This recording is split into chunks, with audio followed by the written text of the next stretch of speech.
Om Namo Bhagavate Vasudevaya. Om Namo Bhagavate Vasudevaya. Om Namo Bhagavate Vasudevaya. Narayanam Namaskritya Naram Chaiva Narottam Devim Saraswatim Vyasam Tato Jayamudire Nashtaprayesha Bhadreshu Nityam Bhagavata Sevaya Bhagavati Uttam Shloke Bhaktir Bhavati Naistiki. So continuing with the Srimad Bhagavad Gita classes, discussion of the verses, second chapter. So far we discussed till verse 22nd, and today we'll take from 23rd. The theme is 23rd till 37. Let's see how many we can cover today. So text 23, chapter 2, Bhagavad Gita. Nainam chindanti shastrani, nainam dahati pavaka, na chainam kledyantyapho, na shoshati marutaha. Now continuing with the description of the soul and the distinction between soul and the body, Krishna is saying, the soul can never be cut to pieces by any weapon, nor burned by fire, nor moistened by water, nor withered by the wind. This is what the soul is. So he's saying it can never be cut to pieces by any weapon. So he's telling Arjun that no matter how many great weapons you have, and with your Brahmastra you can even destroy the whole universe, but soul can never be cut into pieces. So there, another import of this saying is that even the super soul also cannot be cut into pieces. If the minute soul cannot be cut, the super soul or the supreme soul also cannot be cut. So it's wrong way of thinking that we sometimes we were in the body of Krishna and then we were cut or we were removed or we came out from the body of Krishna. We are part and parcel of Krishna for sure. But it doesn't mean we were somehow attached in the body of Krishna and somehow he kicked us out or somebody plugged us out or we were cut out, nothing like that. So this philosophy of Mayavadi is that we are all going to merge and become one with Krishna. This is all wrong. And Prabhupada is writing, all kinds of weapons, swords, flame weapons, rain weapons, tornado weapons, etc., are unable to kill the spirit soul. It appears that there were many kinds of weapons made of earth, water, air, ether, etc., in addition to the modern weapons of fire. Even the nuclear weapons of the modern age are classified as fire weapons, but formerly there were other weapons made of all different types of material elements. Fire weapons were counteracted by water weapons, which are now unknown to modern science. Nor do modern scientists have knowledge of tornado weapons. So there were so many different kind of weapons. This thing when Prabhupada says, no, fire weapons were counteracted by water weapons. So even even if you don't go by the warfare technology, once one Prabhuji was mentioning, and if we just think of it, it makes sense. That when Yashoda Maya, she was chastising Krishna for stealing butter in Damodar Leela. So chastisement by Yashoda Maya is because she was very angry at Krishna. So it is compared to fire, that fire is coming out. And then Krishna started crying means the water weapon came out. So fire weapon was counteracted by water weapon. So even at homes it happens. When parents are angry at kids, kids start crying. So the fire weapon of the parents, it's counteracted by the water weapon of the kids. So then everything becomes neutral. But this just to understand, it's nothing to do with this shloka. And the verse says, nor moistened by water, nor withered by the wind. So this is how, first of all, how minute the soul is, and it is spiritual. So no material weapon or no material things can affect the soul or can bother the soul. So Prabhupada is writing the last lines of the purport. So even after liberated from illusion, the living entity remains a separate identity, as is evident from the teachings of Lord to Arjuna. Arjuna became liberated by the knowledge received from Krishna, but he never became one with Krishna. Or in a higher sense, he became one with Krishna in the sense that his desire, Krishna's desire, then became Arjuna's desire. So that way, yes, he was one, because they both were desiring the same thing, but not losing out the existence or individuality. So next verse. Achedyoyam adayoyam akledyo ashoshevacha nitya sarvagatah sthanor achaloyam sanatanaha. This individual soul is unbreakable and insoluble, and can be neither burnt nor dried. He is everlasting, present everywhere, unchangeable, immovable, and eternally the same. Sanatana. Many words are used for the qualities of the soul. It is said the individual soul is unbreakable, achedyo ayam, and insoluble. So Prabhupada is writing, all these qualifications of the atomic soul definitely prove that the individual soul is eternally the atomic particle of the spirit whole, and he remains the same atom eternally without change. He is always going to remain the same particle of the spirit whole. It's not going to become the spirit whole on itself. Because the theory of monism is very difficult to apply in this case, because the individual soul is never expected to become one homogeneously. After liberation from material contamination, the atomic soul may prefer to remain as a spiritual spark in the effulgent rays in the Brahm Jyoti, or the Supreme Personality of Godhead, but the intelligent souls enter into the spiritual planets to associate with the personality of Godhead. So this option is always there. Krishna does not take away this option of any soul. And then Prabhupada is stressing on the word Sarvagata. Sarvagata means he is present everywhere. So many times these Mayavadi philosophers, they misinterpret this word. Sarvagata, everywhere. Everywhere does not mean the individual soul that is inside my body. This is everywhere. This isn't here only. It's not everywhere. But the spirit souls are everywhere. I'm not everywhere. I'm just a little soul inside the body right now sitting in my room. But the spirit souls are everywhere, all over the universe. So that's also proves that the scientists are trying to understand this alien life or life on other planets. Life is there on other planets. It is hence proved by this word of Sarvagata. Not just on other planets which we can think of. Life is also there in the sun planet. Because the soul cannot be burnt. So the soul can have a body in the sun planet also. There is a sun god, Vivaswan. His name is Vivaswan in this term. So if the sun god is there, there has to be other people living on the sun planet. Otherwise, who is he going to rule over? It's just the material body they have on different planets is different. The body is always made of earth, water, fire, air, ether, mind, intelligence, false ego.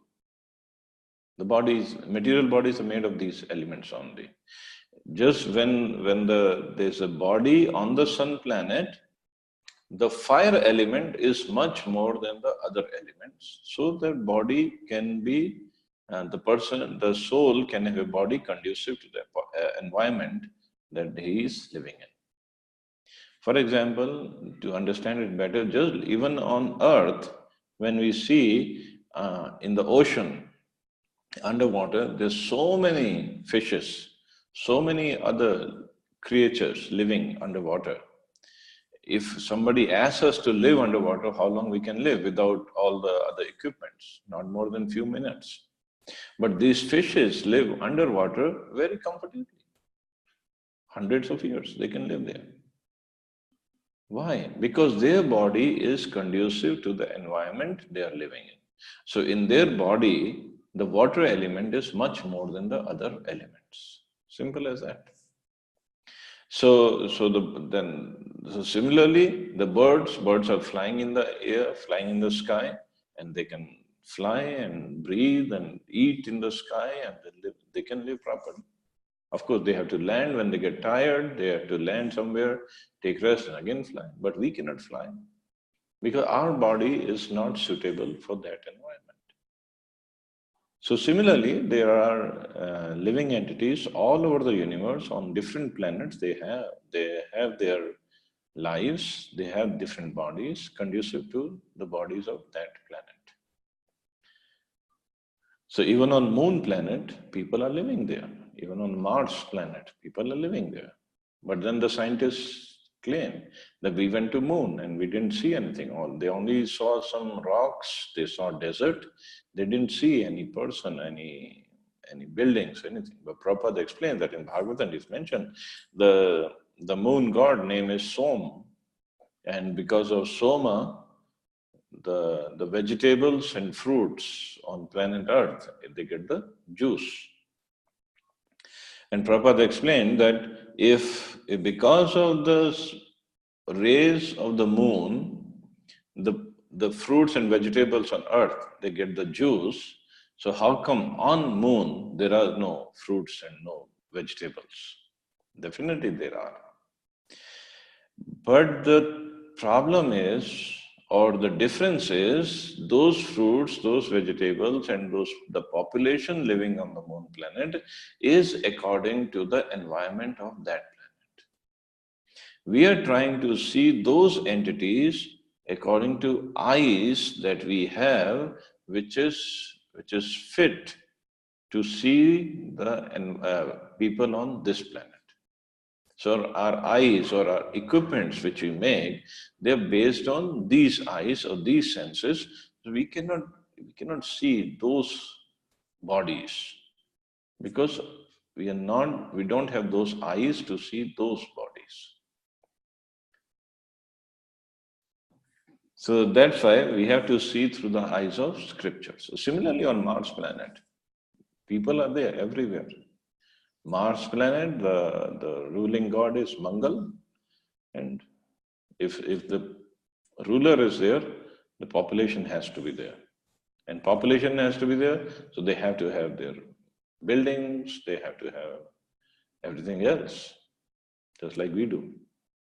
It's just we don't have eyes to see, we don't have the senses to see or to perceive of those people living on those planets. That's why we claim there is nobody living there. And then the scientists are looking for water on those planets. They say water is a source of life. So if water is not there, then means the life is not there. But again, water is a source of life for us on Earth planet. For them, there could be something else, some other element that they subsist on. So this is where the scientists are wrong.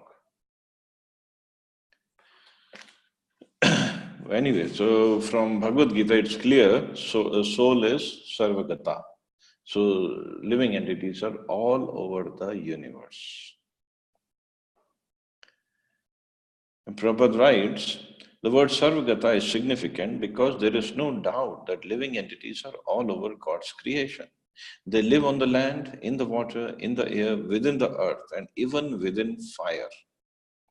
The belief that they are sterilized in fire is not acceptable because it is clearly stated here that the soul cannot be burned by fire.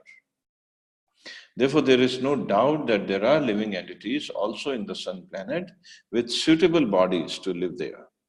If the sun globe is uninhabited, then the word Sarvagata, living everywhere, becomes meaningless. So the souls are everywhere, living everywhere. Yes, Abhishek Prabhu, has a question? Yes, Prabhuji. Yes, Prabhu.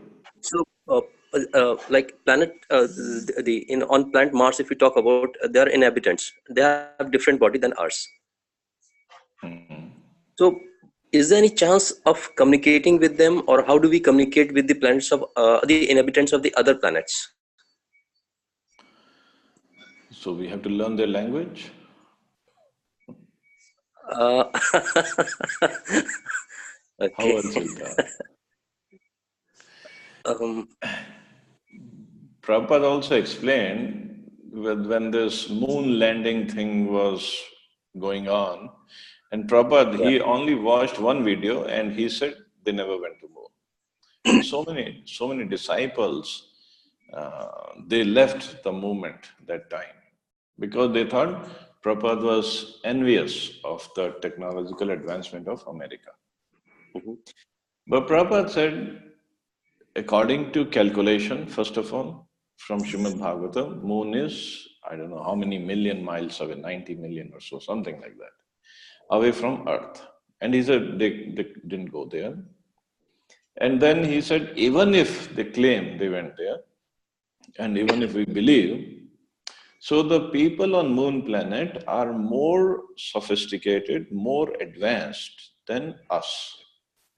So if we try to go without the permission, they can land the satellite or whatever the shuttle in some desert area of the moon planet. So you just land there, just play around for a while and come back. You don't see anything because they're more advanced. So to communicate with them, first of all, like if we go with Prabhupada's teachings, he would say, what good is it gonna do? I mean, Yeah. is it gonna sort the problems of birth, disease, old age, death? No. But even if technically we want to communicate, so we have to understand the language. We have to speak on the same frequency. Then we would be able to. Thank you, Prabhuji.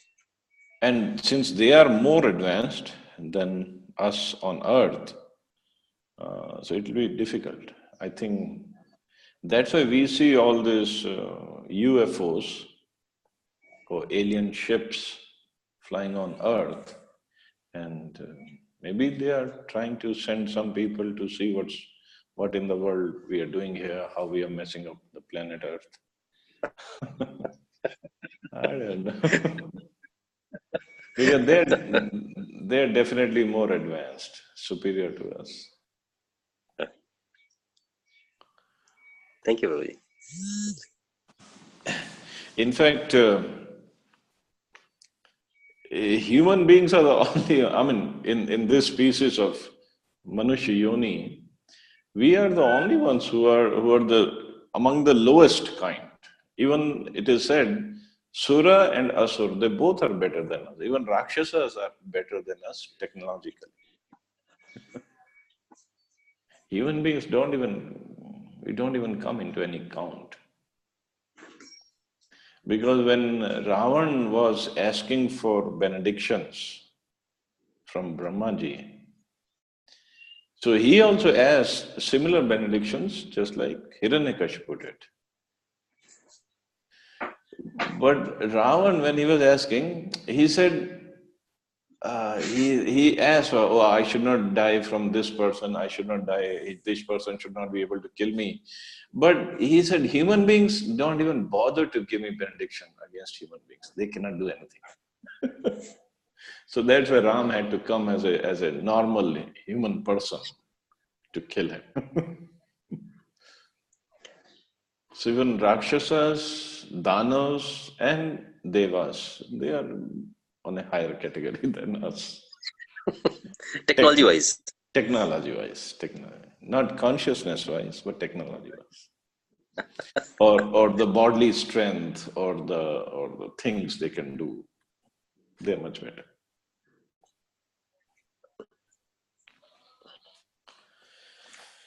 Okay, should we go to the next verse?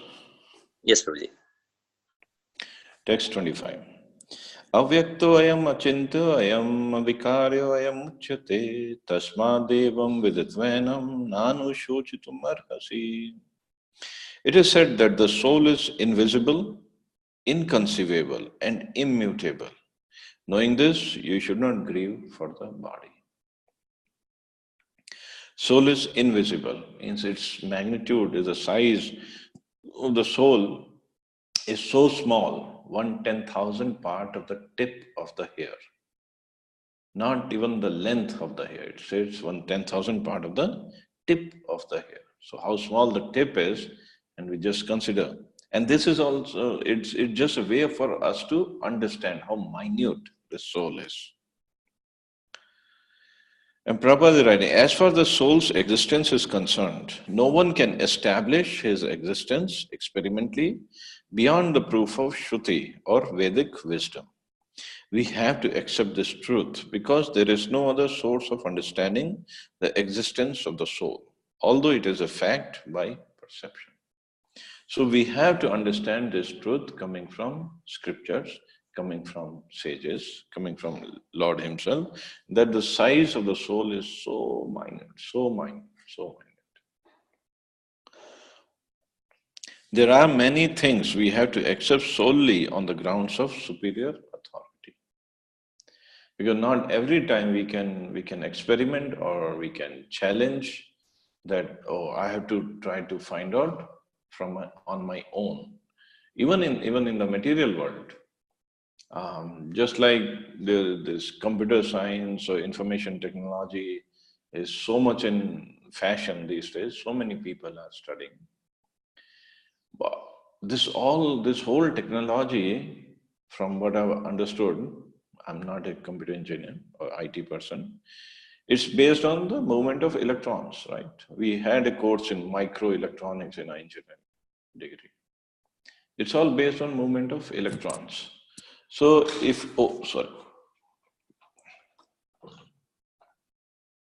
sorry, the electrons moved a little bit too much over here. So if all the students were studying this and they start saying, oh, first I have to see the electrons, then I'll believe it. And I have to see how they move from here to there, and then I'll believe it.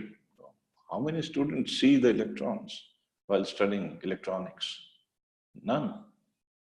We just believe in whatever the scientists have given us, or we just believe, we do all these different courses given by Cisco and this and that, and we qualify and start making money. Nobody even bothers to look for electrons. So why? Because we have faith. So similarly, we have to have faith in the words of scriptures. Hare Krishna, Radha Krishna Prabhu, welcome. Hare Krishna Prabhu, thank you very much. Oh, you missed that. Today's class was at 8 o'clock, 8 to 9, not 8:30. Yes, Prabhuji, I know actually I am late. Okay. Sorry. And then Prabhupada says, there are many things we have to accept solely on the grounds of superior authority. No one can deny the existence of his father based upon the authority of his mother. So the superior authority, if you want to find out who the father is the authority is the mother. If mother says this person is your father, that's it. There is no source of understanding the identity of the father except by the authority of the mother. Similarly, there is no source of understanding the soul except by studying the Vedas. In other words, the soul is inconceivable by human experimental knowledge.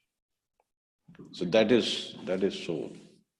It is invisible, inconceivable, and immutable. So immutable means unchangeable, You cannot change it. Avikarya means the soul never becomes material. It always remains the same as spiritual soul. Another thing to understand the immutability or unchangeable position of the soul is the original consciousness of the soul does not change. The consciousness, two ways Prabhupada has explained. One is, suppose this pure drop of water, when it falls in the form of rain, when it falls on earth, it gets covered over by mud. But the covering of the mud does not change the quality of water. So similarly, the soul is there, the consciousness is there. When it falls in the material world, it gets covered over by the material modes of nature. So it's a pure consciousness that I'm a spirit soul, I'm servant of Krishna. It gets covered over by these material modes, and then the soul starts believing that I am the enjoyer, I am the controller, I am the proprietor. And then it gets covered over more by whichever body we are in. So I am the controller, suppose in a dog's body. I am the controller in a human body. I am the controller in a lion's body. I am the enjoyer as a pig. Because the consciousness gets covered over.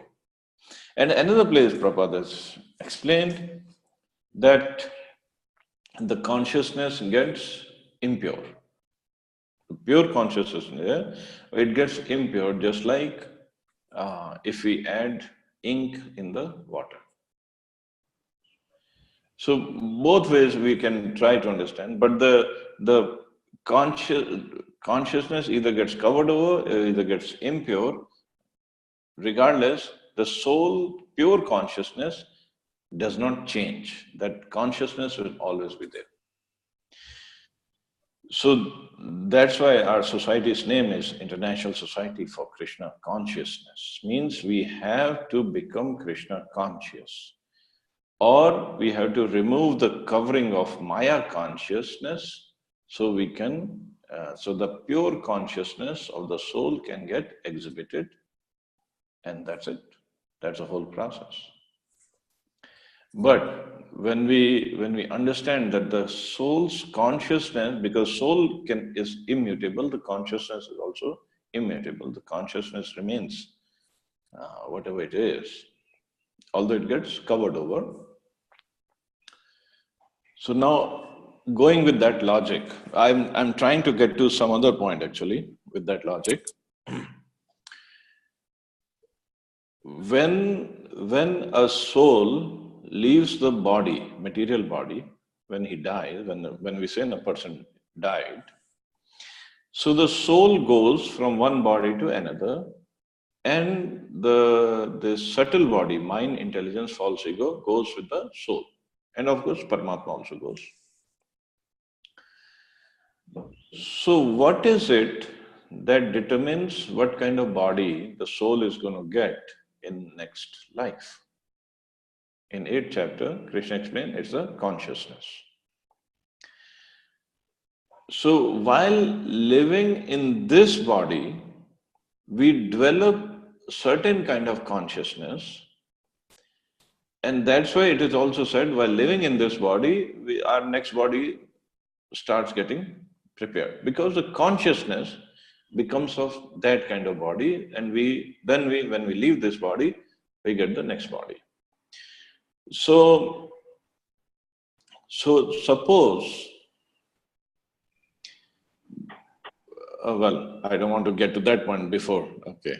So consciousness, which is impure right now, or which is covered over, suppose my consciousness becomes of a snake while I am in this body as a human being. So consciousness becomes of a snake, the subtle body takes a shape of a snake, and that's when the person gets a gross body of the shape of a snake. But the original consciousness of the soul does not change. Means, original consciousness of the soul, suppose it was of a peacock in spiritual world, in Golok Vrindavan, so that consciousness will not change. So consciousness gets covered over by the consciousness of a snake. So then the subtle body takes the shape of a snake, and then it gets a gross body of a snake. So consciousness plays a big part. And what is in spiritual world, there is no difference between the soul and the body and the consciousness. It's all one, because we have the spiritual body. So the consciousness describes the body of the soul, the shape of the soul. The soul, so far in Bhagavad Gita, because it's in the beginning, Prabhupada didn't explain, the soul has a shape also. And that shape is of the original consciousness of the soul in the spiritual world, which does not change. That's why when Prabhupada says again and again that we will be established in our original consciousness, means whatever consciousness we had originally will be established in that. It's not that I was in Shantras in the spiritual world and I will change it to maybe other rasa, dasa rasa, sakya, madhurya. Of course, that independence is still there. We can change, but generally it does not change. So whatever our shape was there in the spiritual world, whatever that shape has in consciousness, the same consciousness of the soul remains in the material world, but it gets covered over. So by chanting, by engaging more and more in devotional service, by other practices that Prabhupada has given, we try to purify the consciousness, means we are trying to remove the covering of Maya consciousness so that our original consciousness gets exhibited, gets manifested. Slowly, slowly, slowly. So that's why we don't impose any new relationship, new rasa on us. Whatever our original rasa is with Krishna when we were in the spiritual world, that gets manifested by these practices. And this is the process of yoga. Yoga means we're not going to be merged in Krishna or become one with Krishna. Yoga means we're going to exhibit or manifest our original consciousness by which we get linked with Krishna. In whatever mood we are in, whatever mood of service we are in, we get linked. That's all. So right now, that link is broken or forgotten because the Maya has covered our consciousness. From Krishna, the signal is coming, but from our side, the Maya has covered over this signal, the reception of the signal. So the yoga means to remove the covering of Maya so the signal gets connected properly. It's simple as that. But I mean, philosophically it's very simple, technically it's simple, but implementation is a difficult part. Because Maya does not want to let us go so easily. It's not like Maya likes us, it's just like Maya has to make sure that we are qualified or we are trained up enough that we can sustain in that relationship. So Maya has to do the testing to make sure that we are up to the mark. I know it's a difficult topic, and especially discussing online to understand on a video call. If anybody has any questions on that, otherwise we'll go further.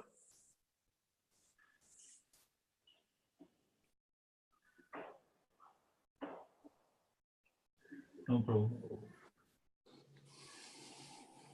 Okay. I guess Manishi and Pooja Mataji, they didn't realize that class started at 8 today. I had sent the message. Sorry, I forgot to send it last night to remind you all. Yeah, because everybody is in the habit of joining at 8:30. I Yeah, remember. yeah, sorry, I should have sent the message again last night. Maybe you can go up to 9:30, no problem. No, Prabhu, Well, we'll see the recording. Hare Krishna, Prabhuji. We'll see the recording. oh, That's the only thing. okay, that's fine. See, Puja Mataji is very merciful. Prabhuji, how's your mother? She's fine. She's better. This is all getting recorded, Mata. I have to get to the class. Okay, text 26, chapter 2. Ath chainam nitya jatam nityam va manyase mritam tathapi tvam mahabaho nanam shochitum arhasi. Now Krishna is changing the theme, or changing the philosophy a little. So far he described the pure nature of the soul.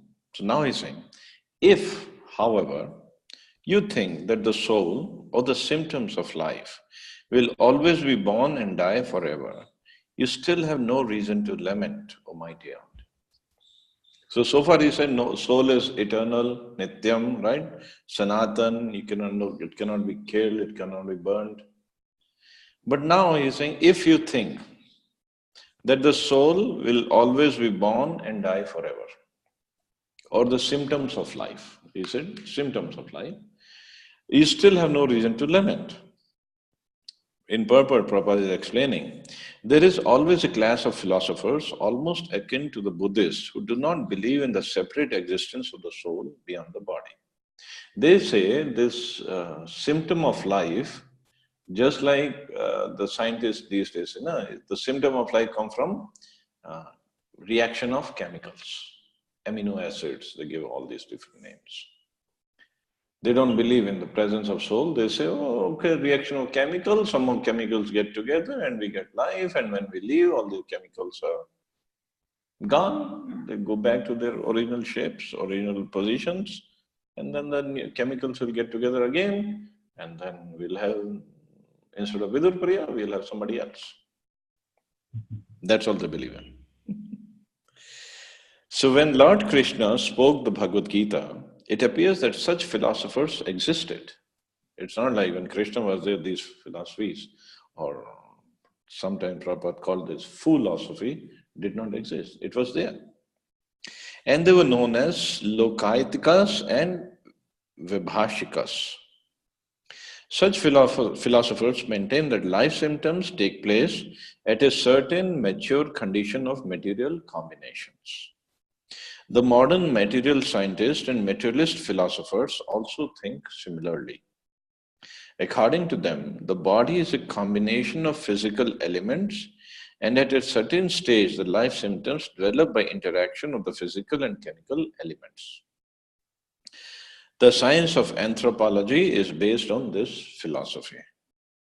Currently, many pseudo-religions, now becoming fashionable in America, are also adhering to this philosophy, as are all the nihilistic, non-devotional Buddhist sects.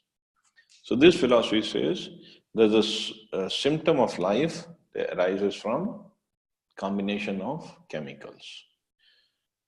And to refute this kind of philosophy or this kind of theory, Prabhupada had a very nice discussion with one of his disciples, Bhakti Swarup Damodar Maharaj, and the book is Life Comes from Life.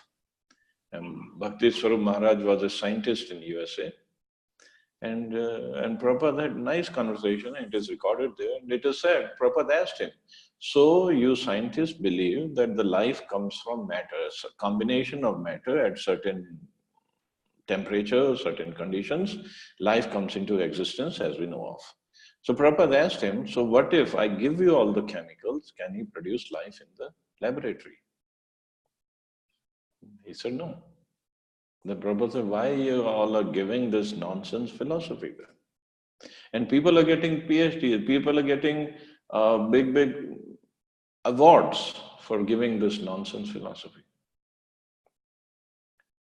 Life comes from life, means soul is soul comes from the super soul, Supreme Lord. It doesn't come from combination of any of the chemicals in, in, in the environment. But the scientists, they still believe, oh, amino acids, they got together at certain conditions, at certain temperature, certain pressure, and wow, we got the body. We got a person. No. Or even they say, no, when the intercourse is there, then the sperm goes from the body of father and goes into the ovum, hits the egg, and the body is developed.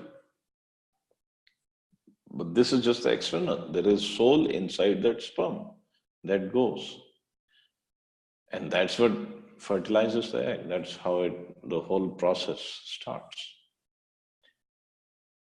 The presence of soul is there, otherwise no life can be made.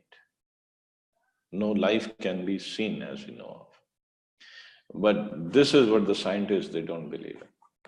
And to prove them wrong, Prabhupada had started this wing, scientific research wing of ISKCON, Bhaktivedanta Institute.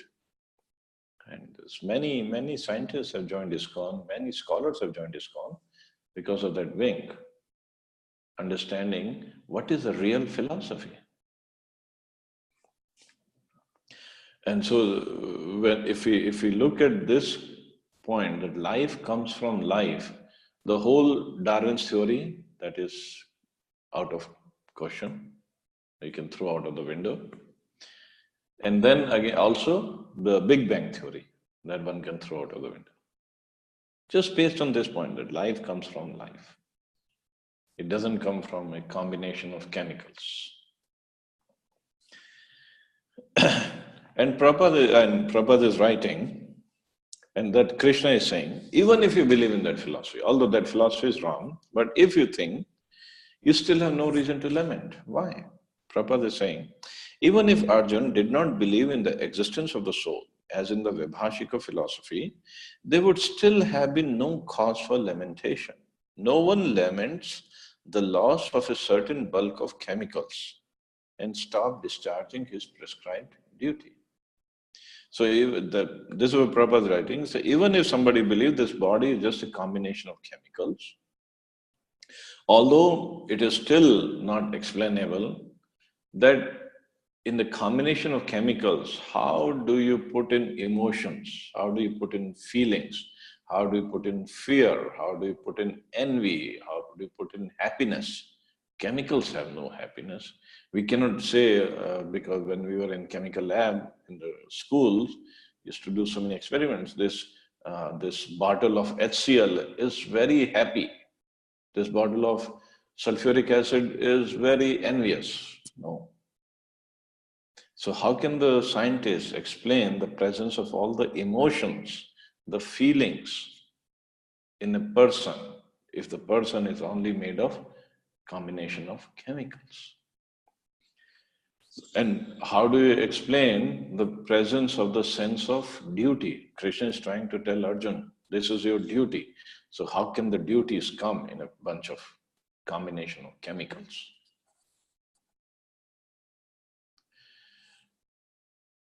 And Krishna is still, okay, even if you believe presence of chemicals, the combination of chemicals, no one laments the loss of certain bulk of chemicals and stops discharging his prescribed duty. On the other hand, in modern science and scientific warfare, so many tons of chemicals are wasted for achieving victory over the enemy. According to Vibhashika philosophy, the so-called soul or Atma vanishes along with the deterioration of the body. So in any case, whether Arjuna accepted the Vedic conclusion that there is an atomic soul, or he did not believe in the existence of the soul, he had no reason to lament.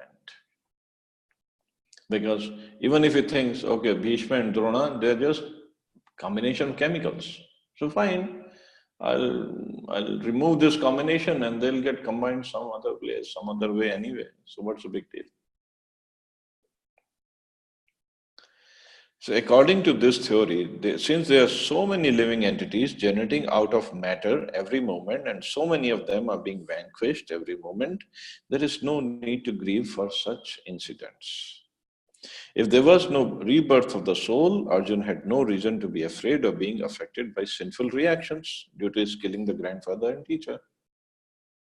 So if he had said, okay, chemicals are going to combine again, but they're not going to combine in the form of Arjun, so what's the big deal? I kill them, I'm not going to have any sinful reaction. This was also the philosophy of this Charvak Rishi. Its name comes in Vedic literature, and his philosophy was beg, borrow, or steal, eat ghee. Why? Because by eating ghee, your body will be very good, solid body you will have, and then you can enjoy your senses very nicely. And what will happen after that? He said, do not worry after that because you'll be gone. No, but you will not be caught by anybody again. So beg, borrow, or steal, eat ghee. So somebody in America asked Prabhupada, oh Prabhupada, there were this kind of philosopher, this kind of sages in India also gave this kind of philosophy? Prabhupada said, yeah, since he was a Vedic sage, he said beg, borrow, or steal, eat ghee. If it was an American sage, he would have said beg, borrow, or steal, eat beef. Because you cannot think of anything beyond beef. But the idea behind this philosophy is you're not going to get body again as in the same shape or form that you have now. So who cares about the sinful reaction? There's no sinful reaction that you're going to suffer in the next life. But this is all bogus philosophy.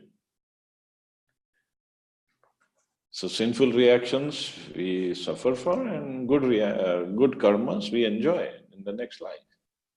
That's why the sense of duty, sense of righteousness has to be there while living in this body.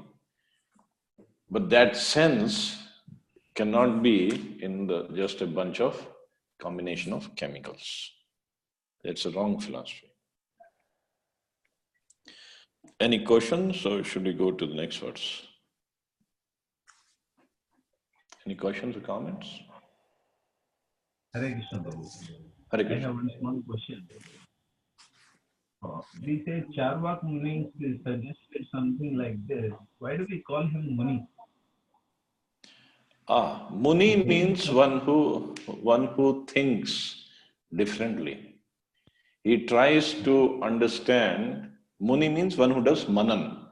Manan means he uses his brain, thinking power, intelligence in different way, tries to understand things differently. So that's why it's Muni. Oh, I thought he's in the same category of sages like Justice. No.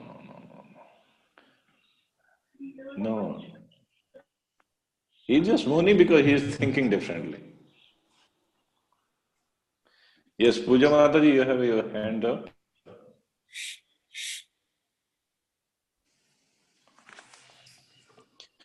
Hare Krishna, Ashok Prabhu, welcome to the class. Hare Krishna Prabhuji. Great to see you. Same here, good to see you. Okay, should we go to the next verse? Do we have time? 8:52. Yeah. Yes, Prabhu. So text 27. 9:30 if you want. Yeah, let's see. Text 27. Jatasi dhruvo mrityur dhruvam janmritasya cha tasmad parihare arthe natvam shochitum arhasi.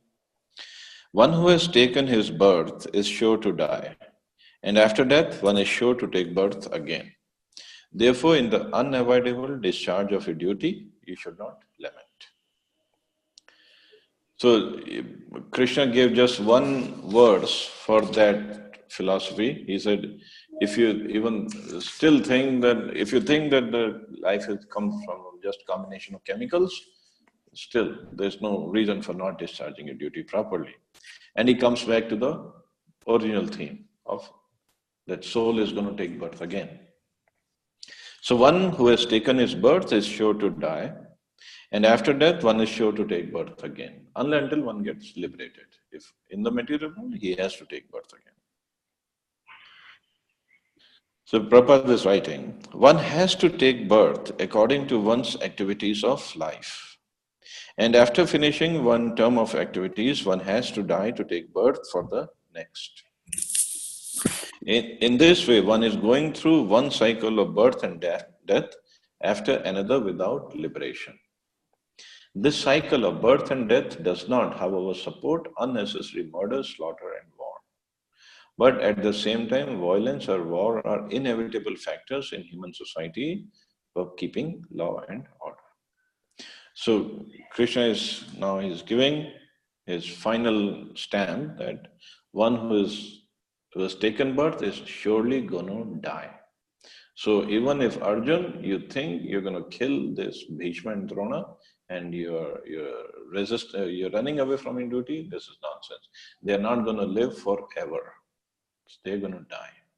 So you might as well do your duty and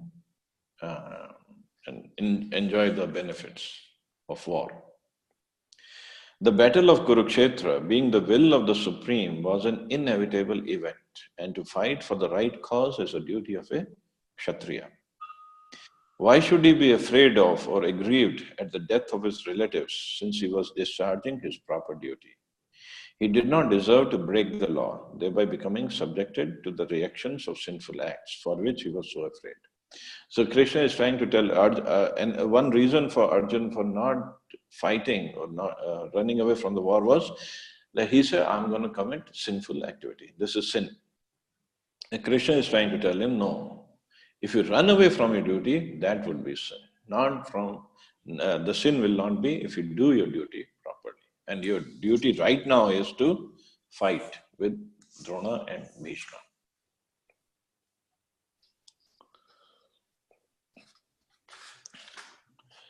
In this verse, Jata si dhruva mrityu, many times it is spoken by people when some obituaries are there, when they're giving at Kriya or whatever of a person when he dies, people like to speak of this verse. It gives kind of solace to people who do not know the philosophy properly, that one who has died, he is going to take birth again. So people feel some kind of happiness. Those who are not in touch with the Vedic understanding, oh, this person is not gone forever, because they are always lamenting, oh, this person is gone forever. This way he will take birth again, don't worry. But for devotees, it's not a good thing, because we don't want to take birth again. That's the idea. Our goal is not to take birth again in the material world, to go back to the spiritual world. That is the goal. So our process that Prabhupada has given is that we should try to finish off this cycle of birth and death in this age only, this lifetime only. And another meaning of this verse is one who has taken his birth is sure to die, and after death one is sure to take birth again. What is, now coming to the philosophical point of what is death? Death as we know of, because we are discussing Bhagavad Gita, so we're discussing basic philosophy of spirituality, but higher philosophy is, death as we know of is changing of body. What happens when we change the body? Whatever our possessions are in this body, we leave everything. And then we change the body, we get a new body and go on. So if while living in the body, in this body, we give up our possessions, see, at the time of death, physically all the possessions will be taken away. But while living in this body, if we give up our possessions, it's as good as death. Isn't it? So giving up possessions doesn't mean physically giving up if we give up the attachment to the possessions. That is as good as death. So what is this attachment? That is called false ego. Or in Hindi it's called ahankar. Ahankar means I am this car. In a way to understand. So this ego, this attachment, this possessiveness is what is connecting us to the possessions, the material possessions. So if we give up this, we are this is as good as death. So that's why Bhakti Tirth Maharaj, he had given a wonderful series of lectures, and it has come in a book also.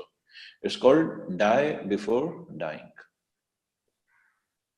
Means before we leave this body, the physical body that we can see, if we die, means give up the possessiveness, give up this ego, actually giving up the false ego that I am the controller, I am the proprietor, I am the enjoyer. Then we have died. Basically, we have died. And this death we can only achieve if we develop a real ego. Theoretically, we cannot give up. But if we develop the real ego, that Krishna is a proprietor, Krishna is an enjoyer, Krishna is a controller, not me. I'm just his servant. If we develop that real ego, we are killing our false ego, means we have died already. So the idea is when we leave our physical body and we have died already, in the possessiveness sense, then we are ready to go back. Then we are liberated. We have nothing to come back to this material world for. There is nothing. All the possessiveness is gone. So it's not this place of wood and cement and bricks. That is our possessions. Those are not the possessions. Possessions are what we are attached to. And that ego does not let us go very easily. That ego, false ego, is what we have to get rid of. So we have to try to die before dying. Of course, for people who are not at this level, they will say, what in the world are these guys talking about? Die before dying? They are afraid of death. Everybody is afraid of death. But for those who understand this philosophy, that's why in beginning this word comes, dhirastatra na muyati. A dhira, a sober person. Sober person is one who has the knowledge. He does not get bewildered by this change of the bodies. So the real intelligent person, he does not get bewildered by giving up the possessiveness, by really dying before the death comes, the time of death comes. So that is our goal. That is the actual goal. And the dying process of the subtle way means giving up the possessiveness, taking care of the false ego. It can happen only if we take up the process of Krishna consciousness. If we are attached to Krishna, understanding He is the Supreme Lord of everything, not me, then we start dying before our death comes. So I'll stop here. It's already 9 o'clock. If anybody has any questions or comments, please.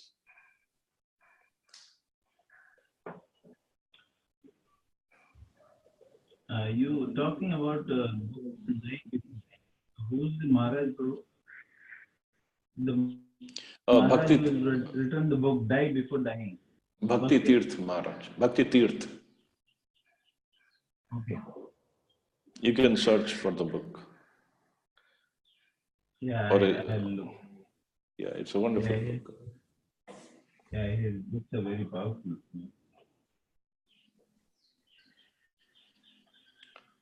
His lectures are available on ISKCON Desire Tree if you want to search there.